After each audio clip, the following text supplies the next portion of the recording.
The best financial decision I ever made was removing myself from the savings process entirely. I set up one automatic transfer, and in 11 months, I had saved more than in the previous 3 years combined.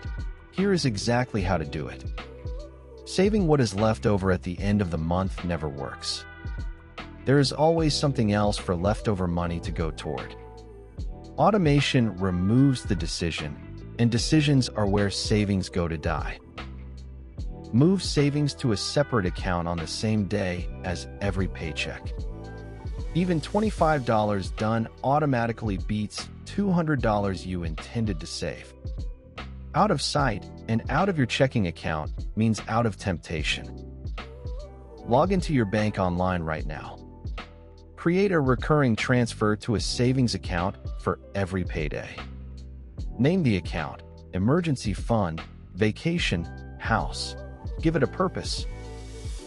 $25 per week to an emergency fund. $50 per month to a vacation fund. $100 per month to retirement through a 401k or IRA auto contribution. Check the balances once a month, not the individual transfers. Watching the total grow creates powerful positive reinforcement. A savings tracker that shows all accounts at once makes this satisfying. The free savings tracker in the description shows all your accounts and goals on one page. Watching them grow is the best motivation to leave them alone. Link below. New Money Tips Monday, Wednesday, and Friday.